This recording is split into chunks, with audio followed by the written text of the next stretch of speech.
Good morning. It is Monday morning, January 15th.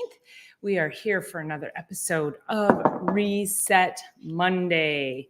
So today I want to talk more about sticking with your goals. Now, we are 2 weeks into the new year. So how are you doing? Leave me a comment. Did you set goals? Have you stuck with them? What is challenging you? Are you able to continue to step forward? Are you feeling confident in what you're doing? Are you feeling confident in the goals you've set? Do they align with everything that you are looking to do for yourself? So oftentimes when we set these goals, oh, hello, Kitty. When we set these goals, we tend to set them so lofty, and then we aren't able to chunk them down into pieces. So when you can chunk them down into smaller pieces, right? What's the best way to eat an elephant? One bite at a time. You have to chunk it down. Otherwise, it's going to just put you into massive overwhelm. And overwhelm is what causes failure.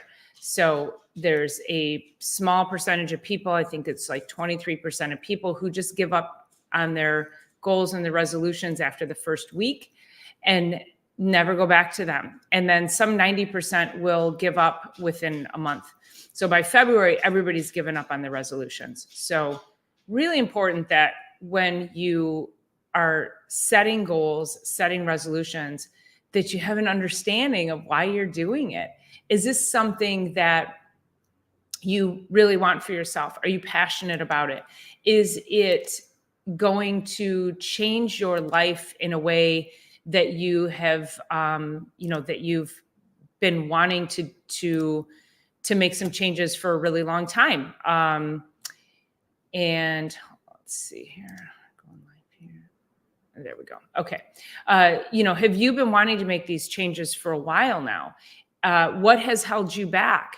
So sometimes what happens when we go into these resolutions and setting these goals is that you've got to be able to say to yourself, I've wanted this. Why haven't I done it up until now? So whether that is a job or a career change, whether it's a new relationship, whether it's fixing an old relationship, it could be, maybe you want a divorce, maybe you want to break up with somebody. Those things, you've got to be able to go, okay, what serves me and what doesn't serve me? Maybe you want to get healthier. Maybe you want to lose weight. Maybe you want to get fit. Hey, Bill. Hey, Joe. Good morning, guys. How's it going? Nice to see you in here. So when we set these resolutions, you have to understand the why. Now, we've talked before about journaling. So this is just one of my journals. I have a stack of journals. So to Joe's point, short-term, middle, and long-term goals, typically people just look at that long-term goal and then they don't create the roadmap to get there.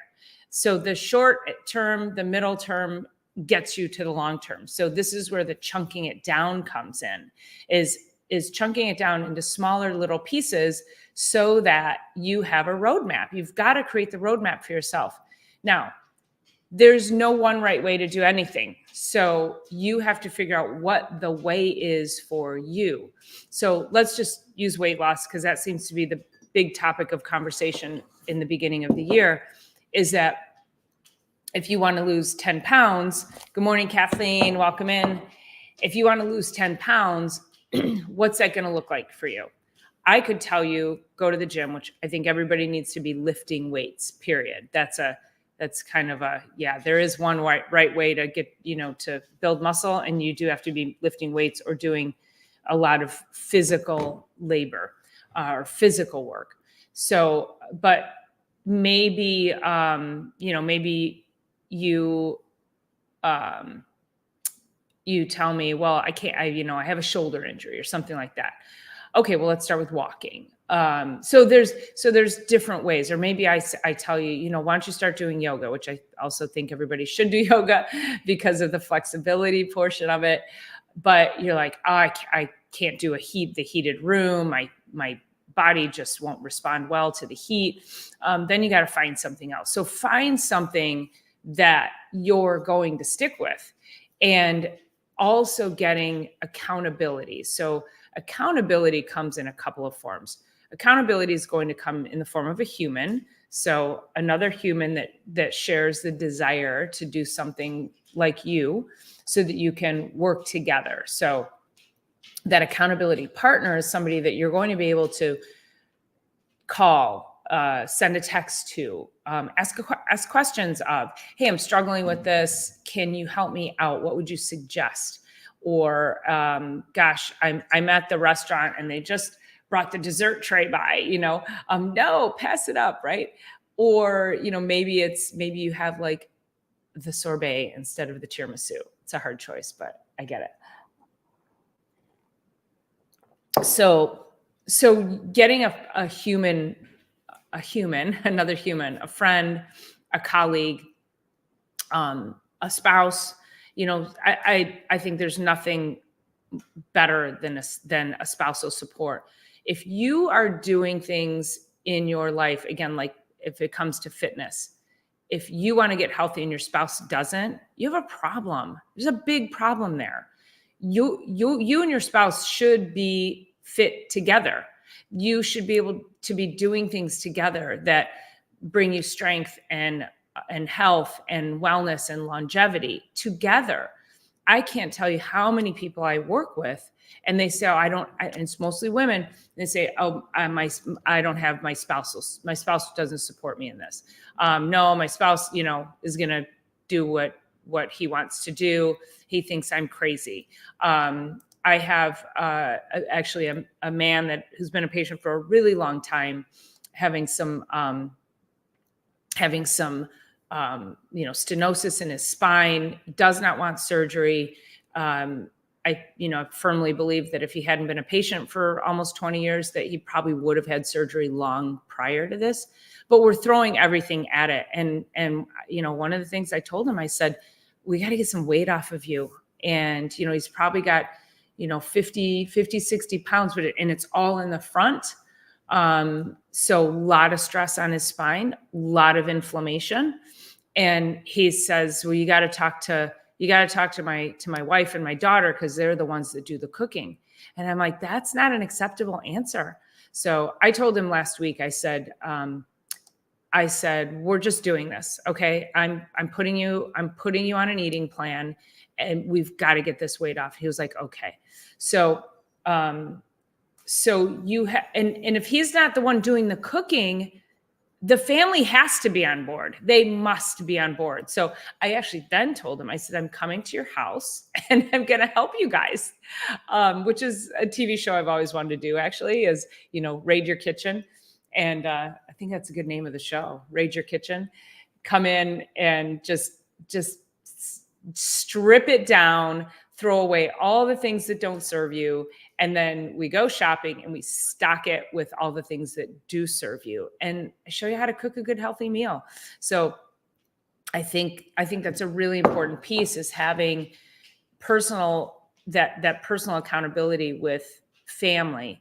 Having a coworker, somebody doing it at work with you, maybe you're walking every day, or maybe it's food, who brings the healthier lunch, things like that. But in the grand scheme of things, when you go home and somebody else is doing the cooking and they're not in support of you, psychologically, when that happens, there's this weird, they don't want to be the only fat, unhealthy people in the house. Like, that's a thing.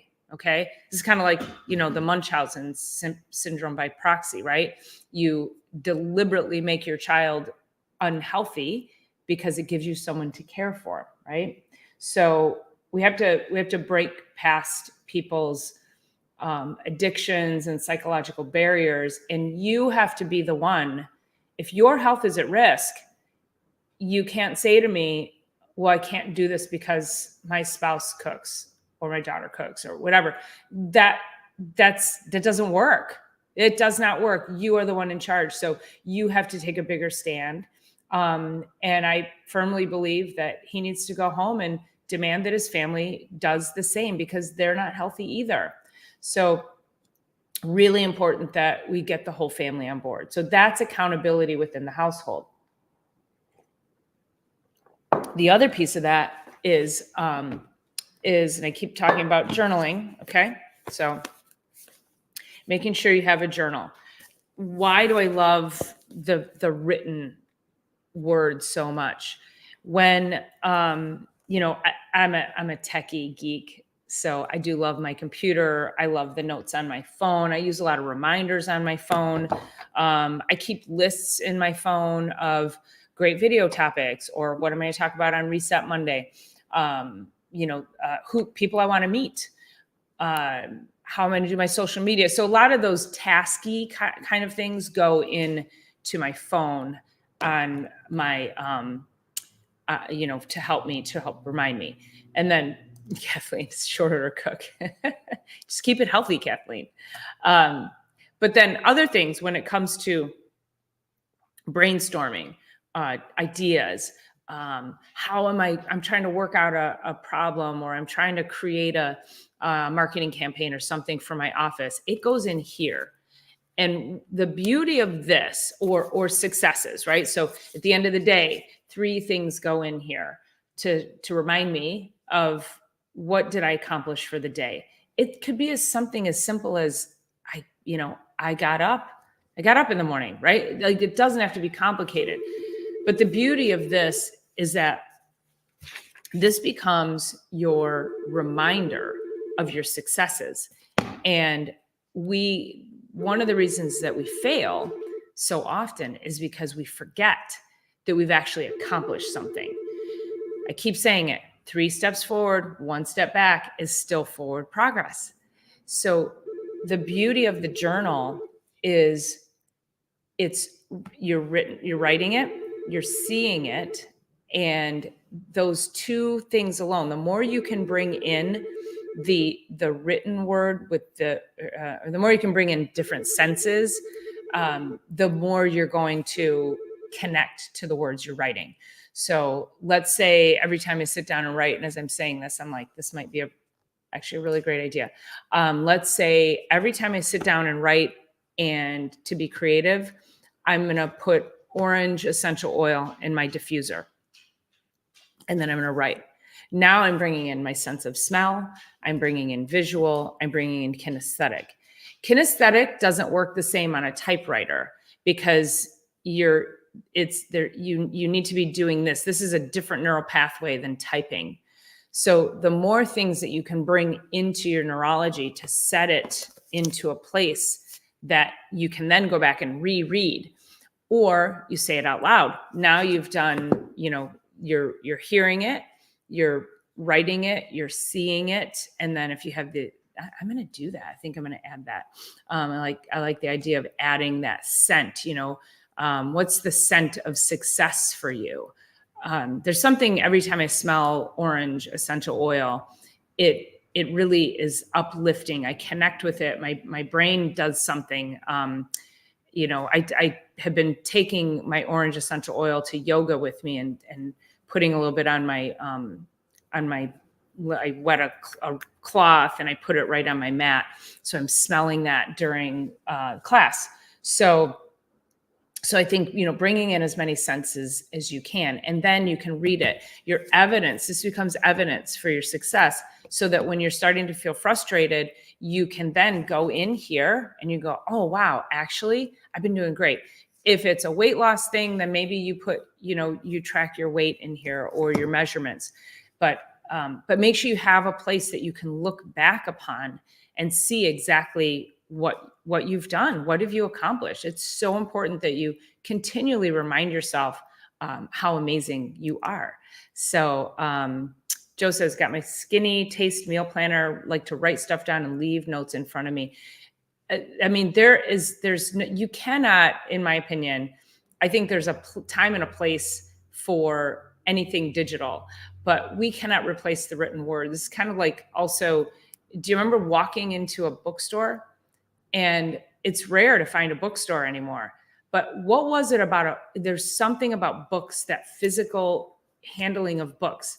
I do listen, I consume a lot of content on audio. So I'll buy the audiobook, I'll buy the book, and then I have the physical book to use as a reference, because there is nothing like touching, feeling, reading, smelling. What does a fresh book smell like? All those things, they help to train your neurology. They take you to a place that cements and connects the thing that you're trying to do into your nervous system. So, so get yourself a journal. You could order it online, or you could find a little bookstore and buy one and walk in there and peruse around. That could be your thing, right? So, so get your journal, start writing that down. And then this is your personal accountability and your personal reminder every week. And then, of course, finding somebody that you can connect with, that you can tell these things to. This is what I want to do this week. So yes, here's my long-term goal. That's great. I want to lose 30 pounds, but how am I going to get there this week?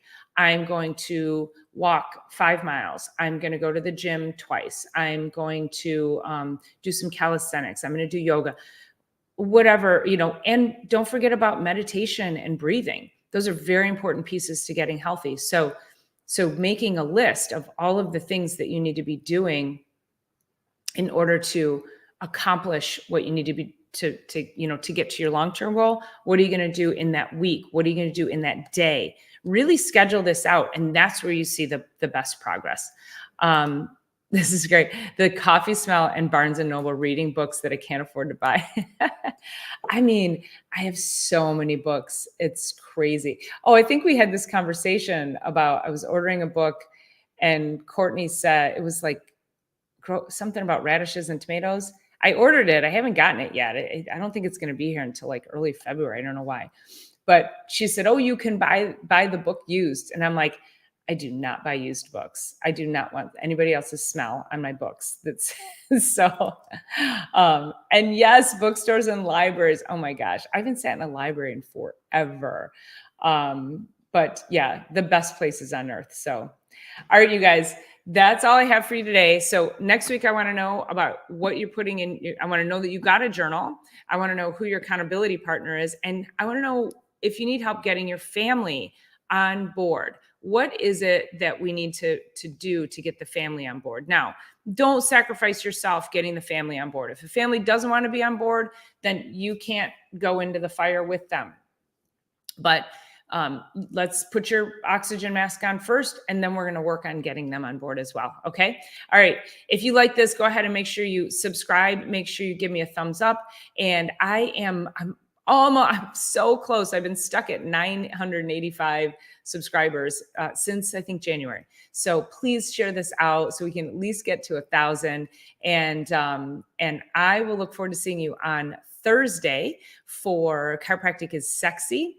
And then of course, next Monday for live Q&A. If you missed yesterday's live, you need to go back and listen to that. I interviewed my good friend Katya, who is an intuitive life coach. And we talked all about intuition and tapping into yourself. And a lot of the goals that we set requires you to be super close to yourself and know you and listen to your inner voice.